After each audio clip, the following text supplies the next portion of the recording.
Hello my dear friends, तो आज हम बात करेंगे क्लास 8th हिस्ट्री का चैप्टर नंबर 5 जिसका नेम है when people rebel 1857 and after. तो इसके अंदर आज हम बात करने वाले हैं द कंपनी फाइट्स बैक। तो इसके पिछले वीडियो के अंदर हमने जाना था कि जो रेबिलियन होता है वो स्प्रेड होने लगता है। तो इंडिया के अलग अलग पार्ट्स के अंदर जो रेबिलियन है वो होता है। ज़्यादातर जो नॉर्थ वाला एरिया होता है वहाँ पे जो रेबिलियन होता है वो बहुत ही ज़्यादा तेज़ी से फैलता है। तो इस वीडियो के अंदर हम पढ़ने वाले हैं द कंपनी फाइट्स बैक। अब तक तो जो इंडियंस थे वो ज़्यादा ऊपर थे, वो ज़्यादा रिवॉल्ट कर रहे थे, लेकिन अब ब्रिटिश ईस्ट इंडिया कंपनी का क्या रिस्पॉन्स आता है। तो सावधान इंडिया वाली टैगलाइन से मिलता जुलता है ये। तो अनर्व्ड by the scale of the upheaval, मतलब जो ब्रिटिश ईस्ट इंडिया कंपनी थी वो बिल्कुल भी नर्वस नहीं थी। उसने बिल्कुल भी ये नहीं सोचा कि कितना बड़ा रिवॉल्ट है। ब्रिटिश ईस्ट इंडिया कंपनी बिल्कुल भी नर्वस नहीं थी। द कंपनी ने ये डिसाइड किया to repress the revolt with all its mights. Company ने सोचा कि हम पूरे मेहनत से इस रिवॉल्ट को कंट्रोल के अंदर करेंगे। तो कंपनी बिल्कुल भी नर्वस नहीं थी और कंपनी ने ये डिसाइड किया कि हम इस रिवॉल्ट को रिप्रेस करेंगे या फिर इस रिवॉल्ट को सप्रेस करेंगे। तो ब्रिटिश ईस्ट इंडिया कंपनी ने क्या क्या किया, ब्रॉट रीइंफोर्समेंट फ्रॉम इंग्लैंड, मतलब ब्रिटिश ईस्ट इंडिया कंपनी से जो इंग्लैंड था वहाँ से सोल्जर्स को इंडिया के अंदर बुलाया। क्यों इंडिया के अंदर सोल्जर्स नहीं थे क्या? इंडिया के अंदर सोल्जर्स थे लेकिन वो ब्रिटिश ईस्ट इंडिया कंपनी के अगेंस्ट के अंदर हो गए थे। तो हमने जाना था कि जो सिपाहीज थे वो ब्रिटिश ईस्ट इंडिया कंपनी के अगेंस्ट में हो गए थे क्योंकि ब्रिटिश ईस्ट इंडिया कंपनी ने सिपाहीज के रिलीजियस सेंटिमेंट्स को हर्ट किया था। तो brought reinforcement from the England, British East India company England से रीइंफोर्समेंट को बुलाती है ताकि वो इस रिवॉल्ट को सप्रेस कर सके।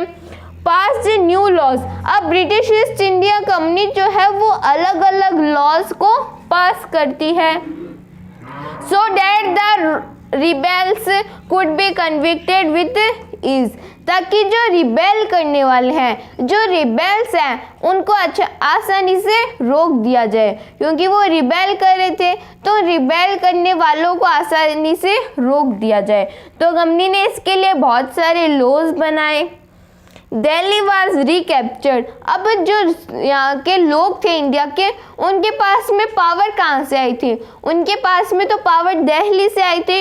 उन्हें लगा कि यार दिल्ली जो है वो ब्रिटिश ईस्ट इंडिया कंपनी से छूट गई है, तो क्यों ना हम हमारे एरिया को भी ब्रिटिश ईस्ट इंडिया कंपनी से इंडिपेंडेंस दिलवा दे। तो उनके अंदर कहाँ से इतनी शक्ति आई थी? तो वो दिल्ली से आई थी। उन्हें लगा कि दिल्ली के अंदर इंडियन बैठा है कोई, तो हमारा आदमी कोई बैठा है। तो इसके अंदर जो इंडियंस थे उनके अंदर कॉन्फिडेंस डेवलप हुआ। तो बाद में ब्रिटिश ईस्ट इंडिया कंपनी ने सोचा कि क्यों ना हम दिल्ली को ही फिर से अपने अंडर के अंदर ले लें।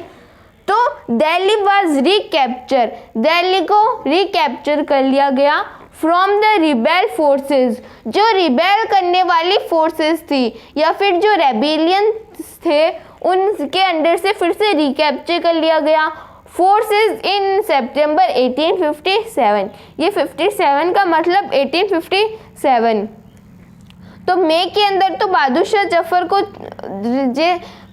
जफर को दिल्ली का एम्पायर बनाया था और सितंबर के अंदर जो दिल्ली थी वो फिर से ब्रिटिश ईस्ट इंडिया कंपनी के अंडर में आ गई थी। तो बाद में दिल्ली को उन्होंने अपने अंडर में ले लिया। फिर जो ब्रिटिश ईस्ट इंडिया कंपनी है वो लखनऊ को अपने अंडर के अंदर लेगी और फिर धीरे धीरे करके वो पूरे इंडिया को फिर से अपने अंडर के अंदर ले लेगी। बहादुर शाह जफर जो थे एंड हिज वाइफ, और उनकी वाइफ कौन थी? बेगम जिन्नत महल। बहादुर शाह जफर को और उनकी वाइफ बेगम जिन्नत महल को वर सेंट टू प्रिजन इन रंगूल, उनको जेल के अंदर भेज दिया गया। तो ब्रिटिश ईस्ट इंडिया कंपनी ने सोचा कि बहादुर शाह जफर ने जब सभी को लेटर लिख के बोला, उनको बोला कि हम रिवॉल्ट करते हैं, तभी लोगों के अंदर और कॉन्फिडेंस डेवलप हुआ। तो बाद में ब्रिटिश ईस्ट इंडिया कंपनी ने सोचा कि क्यों ना हम बहादुर शाह जफर को ही जेल के अंदर भेज दे। तो उन्होंने रंगून के अंदर भेज दिया। अब रंगून क्या कहाँ है? तो रंगून म्यांमार के अंदर है। तो बहादुर शाह जफर और उनकी वाइफ बेगम जिन्नत महल को ब्रिटिश ईस्ट इंडिया कंपनी ने रंगून जेल के अंदर भेज दिया। तो हमने द कंपनी फाइट्स बैक के बारे में थोड़ा बहुत जान लिया। अब हम आगे बात करेंगे।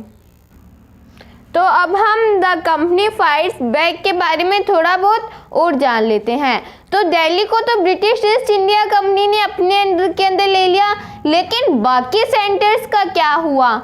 मतलब एक दिल्ली थोड़ी ना तो था रिवॉल्ट के अंदर पार्टिसिपेट करने वाला, और भी अलग अलग जगह थी। मेरठ था, लखनऊ था, झांसी था।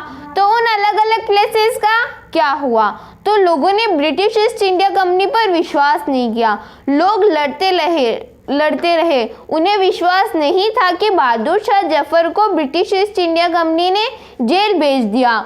तो उन्हें विश्वास नहीं था और वो लड़ते रहे। और ब्रिटिश ईस्ट इंडिया कंपनी ने पूरा एडी चोटी का जोर लगाया ये जो रिबेल था इसको सप्रेस करने के लिए और पूरे इंडिया को फिर से रिकैप्चर करने के लिए। और हमारी भी कुछ कमी थी। अगर हमारी वो जो कमी थी वो फुलफिल हो पाती तो जो रिवॉल्ट ऑफ 1857 था उसके अंदर हमें इंडिपेंडेंस मिल जाती। तो जैसे ये पूरा इंडिया है, इंडिया का साउथ वाला पार्ट है, तो इंडिया के बस नॉर्थ वाले पार्ट के अंदर ही रेबिलियन हुआ था। उसके साउथ वाले पार्ट के अंदर तो रेबिलियन हुआ ही नहीं था।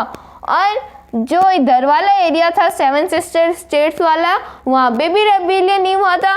बस नॉर्थ वाले एरिया के अंदर ही रेबिलियन हुआ था। तो इसी कारण से ब्रिटिश ईस्ट इंडिया कंपनी ने अच्छी तरह से और उन्होंने रिकैप्चर कर लिया था वैसे पूरे नॉर्थ वाले पार्ट को भी। और ब्रिटिश ईस्ट इंडिया कंपनी को फिर से रिकैप्चर करते हुए 2 इयर्स लग गए थे।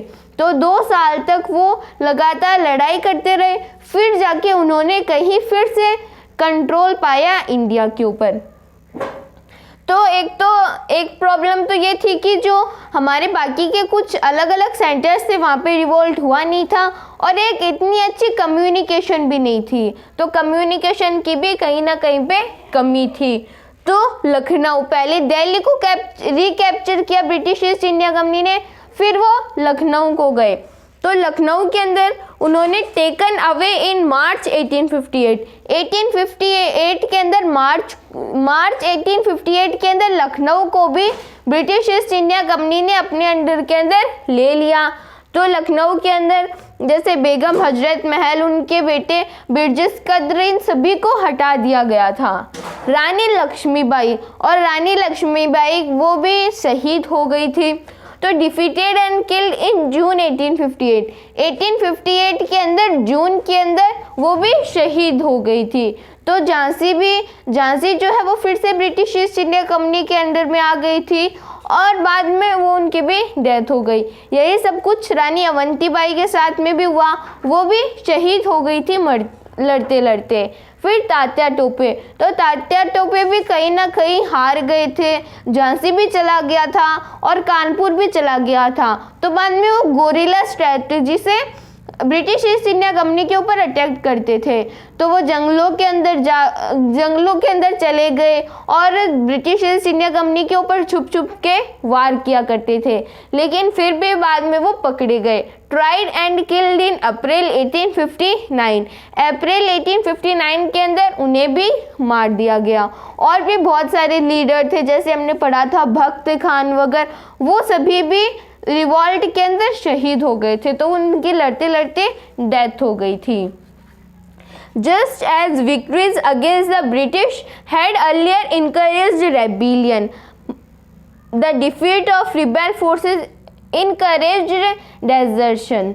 तो ये बहुत अच्छी चीज़ है। जैसे जैसे हवा हमारी तरफ चल रही थी, जैसे जैसे जो रेबिलियन था वो बढ़ रहा था, तो लोगों को इससे कॉन्फिडेंस मिला कि हाँ हम जीत रहे हैं। और जैसे जैसे ब्रिटिश ईस्ट इंडिया कंपनी ने फिर से रिकैप्चर करना स्टार्ट कर दिया। तो लोगों को लगा कि अब गया फिर से हाथों से, इंडिया तो ब्रिटिश ईस्ट इंडिया कंपनी के अंडर के अंदर ही रहेगा। तो जस्ट एज विक्ट्री, जैसे जैसे हमारी विक्ट्री होती दिखाई दी against the British East India Company के अगेंस्ट में, जैसे जैसे हमारी विक्ट्री होते दिखाई दी, हैड अर्लियर इनकरेज्ड रेबिलियन, तो लोगों को रेबिलियन करने के लिए उनको कॉन्फिडेंस मिला, और इनकरेज्ड मतलब वो प्रोत्साहित हुए। द डिफीट ऑफ रिबेल, और जो रिबेल्स थे, जो बागी लोग थे, जैसे जैसे वो हारते गए, इनकरेज डेजर्शन, तो लोग बहुत दुख होने लग गए। उनको लगा कि हमने कितनी मेहनत की फिर भी हम नहीं जीत पाए 1857 के रिवॉल्ट के अंदर।